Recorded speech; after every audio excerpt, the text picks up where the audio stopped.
Hello friends, welcome back to study कर। मैं हूं आपका दोस्त प्रभाकर। दोस्तों, गणतंत्र दिवस की आप सभी को हार्दिक शुभकामनाएं। आज हम गणतंत्र दिवस यानी रिपब्लिक डे पर महत्वपूर्ण प्रश्नों को आपके साथ डिस्कस करने वाले हैं, तो लेक्चर को आप बहुत ही ध्यान से सुनिएगा। इस लेक्चर में हम 30 से अधिक प्रश्नों को डिस्कस करेंगे जो कि गणतंत्र दिवस से रिलेटेड होंगे। ध्यान से सुनते जाइएगा। पीडीएफ के लिए आप हमारे टेलीग्राम चैनल को ज्वाइन करिएगा, जिसका लिंक आपको डिस्क्रिप्शन बॉक्स में मिल जाएगा।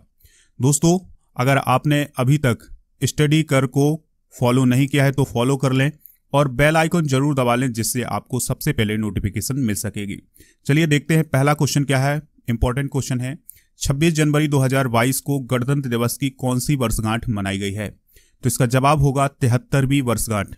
दोस्तों, 26 जनवरी 2022 को कौन सी वर्षगांठ मनाई गई है? याद रखना है, 73वीं वर्षगांठ मनाई गई है। अगला प्रश्न है, 26 जनवरी 2022 को गणतंत्र दिवस पर मुख्य अतिथि कौन बने थे या कौन हैं? तो दोस्तों, इसका आंसर होगा कोई भी नहीं। यानी 26 जनवरी 2022 को गणतंत्र दिवस के मौके पर कोई भी मुख्य अतिथि नहीं था। दोस्तों, 5 देशों के राष्ट्राध्यक्ष आने थे, लेकिन उन्होंने कोविड के कारण आने से मना कर दिया। तो इस प्रकार से 26 जनवरी 2022 को कोई भी व्यक्ति मुख्य अतिथि के तौर पर नहीं आया है भारत में। इसी प्रकार से 2021 के गणतंत्र दिवस पर भी कोई भी मुख्य अतिथि नहीं था। अगला प्रश्न है, भारत के संविधान में गणतंत्रात्मक व्यवस्था किस देश से ली गई है?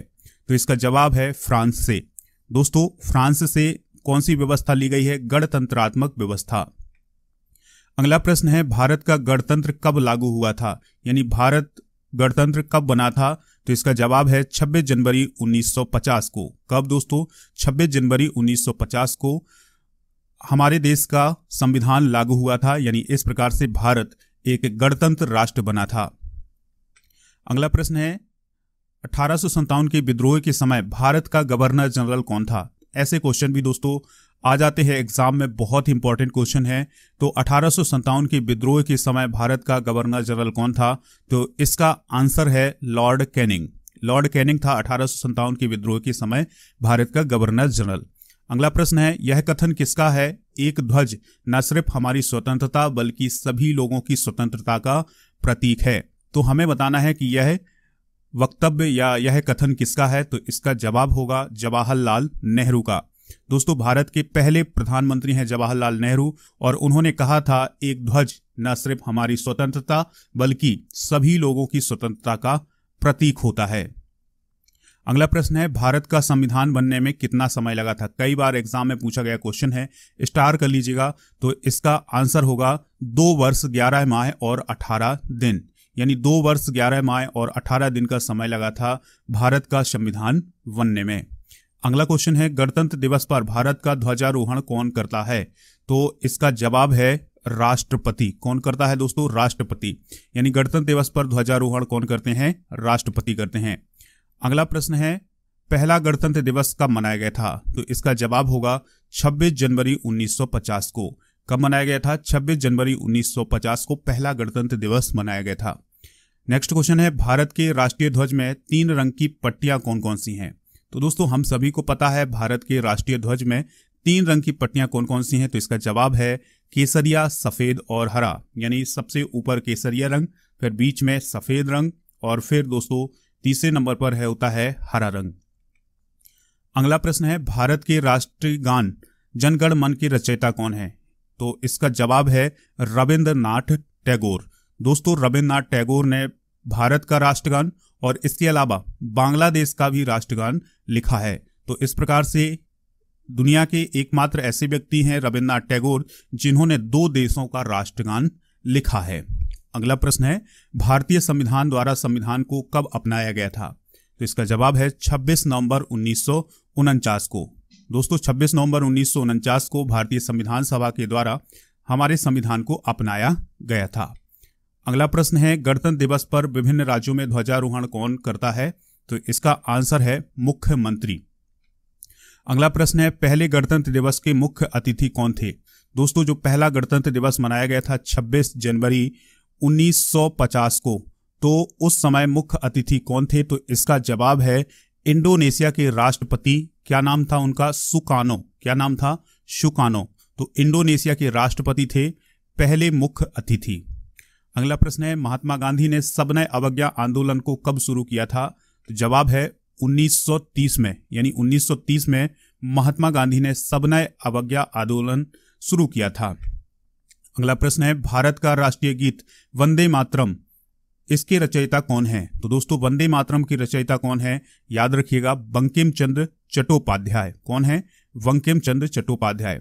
दोस्तों अगर आपने अभी तक स्टडी कर को फॉलो नहीं किया है तो फॉलो जरूर कर लें दोस्तों। पीडीएफ के लिए आप हमारे टेलीग्राम चैनल को ज्वाइन कर लें, जिसका लिंक आपको डिस्क्रिप्शन बॉक्स में मिल जाएगा, और बेल आइकन दबा लें जिससे आपको सबसे पहले नोटिफिकेशन मिल सके हमारे किसी भी अपडेट की। अगला क्वेश्चन है तुम मुझे खून दो मैं तुम्हें आजादी दूंगा, किसका नारा था? यानी यह स्लोगन किसका था कि तुम मुझे खून दो मैं तुम्हें आजादी दूंगा? तो इसका जवाब है सुभाष चंद्र बोस। दोस्तों सुभाष चंद्र बोस का जन्मदिन कब मनाया जाता है? याद रखिएगा 23 जनवरी को। कब मनाया जाता है? 23 जनवरी को।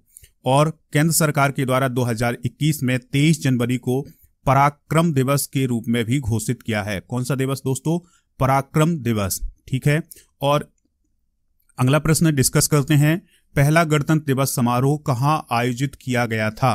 तो इसका जवाब है इरविन स्टेडियम में। कहां आयोजित किया गया था? इरविन स्टेडियम में। अगला प्रश्न है जिस समय भारत का गणतंत्र लागू हुआ उस समय भारत के राष्ट्रपति कौन थे? तो दोस्तों हमें बताना है कि जिस समय भारत का गणतंत्र लागू हुआ था उस समय भारत के राष्ट्रपति कौन थे? तो इसका जवाब है राजेंद्र प्रसाद। ठीक है दोस्तों, भारत के पहले राष्ट्रपति कौन है? डॉक्टर राजेंद्र प्रसाद। और जब भारत गणतंत्र बना तो उस समय भी भारत के राष्ट्रपति कौन थे?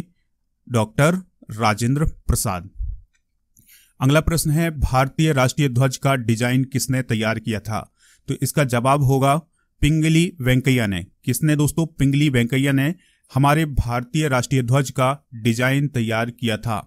और इसकी लंबाई और चौड़ाई का अनुपात कितना होता है दोस्तों राष्ट्रीय ध्वज की? तो वो होता है 3:2। अगला प्रश्न है भारत के तिरंगे झंडे में चरखे की जगह चक्र कब अस्तित्व में आया था? यानी पहले हमारे राष्ट्रीय ध्वज में जहां पर अशोक चक्र है उसके पहले चरखा रहता था, तो चरखे की जगह अशोक चक्र कब अस्तित्व में आया था? तो इसका जवाब है 22 जुलाई 1947 को। कब दोस्तों? 22 जुलाई 1947 को। तो इंपॉर्टेंट क्वेश्चन है, ध्यान से सुन लीजिएगा कि चरखे की जगह चक्र कब आया था? 22 जुलाई 1947 को। नेक्स्ट क्वेश्चन है वंदे मातरम का नारा किसने दिया था? तो इसका जवाब है बंकिम चंद्र चट्टोपाध्याय ने। किसने दिया था दोस्तों? बंकिम चंद्र चट्टोपाध्याय ने। अगला प्रश्न है स्वतंत्रता मेरा जन्मसिद्ध अधिकार है और मैं इसे लेकर रहूंगा, किसने कहा था? तो यह कथन किसका है? बाल गंगाधर तिलक का। दोस्तों लाल बाल पाल के नाम से किसे जाना जाता था? याद रखिएगा लाल बाल और पाल के नाम से किसे जाना जाता था? तो लाल से हो जाएगा लाला लाजपत राय, बाल से हो जाएगा बाल गंगाधर तिलक और पाल से हो जाएगा बिपिन चंद्र पाल। ऐसा क्वेश्चन आपके एग्जाम में पूछा जाता है। अगला प्रश्न है भारत के राष्ट्रीय ध्वज की लंबाई और चौड़ाई कितनी है, यानी इसका अनुपात कितना है? तो इसका जवाब है 3:2। अगला प्रश्न है दोस्तों भारत छोड़ो आंदोलन का नारा किसने दिया था? यानी भारत का जो भारत छोड़ो आंदोलन है या भारत छोड़ो का नारा किसने दिया था? तो इसका जवाब है महात्मा गांधी ने। ठीक है दोस्तों, भारत छोड़ो आंदोलन कब शुरू हुआ था? 1942 में, यानी 1942 में भारत में भारत छोड़ो आंदोलन शुरू हुआ था। और इसी आंदोलन के दौरान महात्मा गांधी ने करो या मरो का नारा भी दिया था। कौन सा नारा दिया था दोस्तों? करो या मरो का। अगला प्रश्न है राष्ट्रीय ध्वज पर बने चक्र को क्या कहते हैं? यानी जो राष्ट्रीय ध्वज होता है उस पर जो चक्र बना होता है उसे क्या बोलते हैं? तो इसका आंसर है अशोक चक्र या इसे धर्म चक्र के नाम से भी जाना जाता है। अगला प्रश्न है भारत का एकमात्र भारतीय गवर्नर जनरल कौन था? तो दोस्तों भारतीय गवर्नर जनरल कौन था? तो उनका नाम है चक्रवर्ती राजगोपालाचारी या सी राजगोपालाचारी के नाम से भी इन्हें जाना जाता है। अगला प्रश्न है भारत के अंतिम गवर्नर जनरल कौन थे? तो इसका जवाब है सी राजगोपालाचारी। कौन थे दोस्तों? सी राजगोपालाचारी। अगला प्रश्न है भारत के राष्ट्रीय ध्वज पर बने चक्र को कहां से लिया गया है? तो इसका जवाब है सारनाथ के अशोक स्तंभ से। कहां से दोस्तों? सारनाथ के अशोक स्तंभ से लिया गया है। अगला प्रश्न है स्वतंत्र भारत के पहले प्राइम मिनिस्टर या पहले प्रधानमंत्री कौन थे? तो दोस्तों हम सभी को पता है भारत के पहले प्राइम मिनिस्टर कौन थे, तो इसका जवाब है पंडित जवाहरलाल नेहरू। अगला प्रश्न है, लास्ट प्रश्न है दोस्तों, ध्यान से सुनिएगा। भारत के प्रथम रेल मंत्री कौन थे, तो इसका जवाब आपको देना है। तो इसका जवाब है आसफ अली, यानी भारत के प्रथम रेल मंत्री कौन थे दोस्तों, आसफ अली। कानून मंत्री कौन थे पहले, डॉक्टर भीमराव अंबेडकर। कौन थे दोस्तों, BR अंबेडकर भारत के पहले कानून मंत्री थे। तो इस प्रकार से हमने गणतंत्र दिवस से रिलेटेड क्वेश्चन डिस्कस किए हैं दोस्तों। ये 30 से अधिक क्वेश्चन हैं, तो इनको आप नोट कर लीजिएगा या फिर PDF डाउनलोड कर लीजिएगा हमारे टेलीग्राम चैनल से, वहां पर आप आसानी से इसका PDF प्राप्त कर सकते हैं। अगर आपको ये लेक्चर पसंद आया है तो लाइक शेयर कर दीजिएगा और हमारे सभी सोशल मीडिया प्लेटफॉर्म जैसे फेसबुक, ट्विटर, इंस्टाग्राम, व्हाट्सएप और टेलीग्राम, इन सभी पर आप हमें फॉलो कर सकते हैं। दोस्तों आपको यहाँ पर समय समय पर नोटिफिकेशन मिलती रहेगी और भी अन्य महत्वपूर्ण जानकारियां मिलती रहेंगी। मिलते हैं नेक्स्ट लेक्चर में। जय हिंद, वंदे मातरम।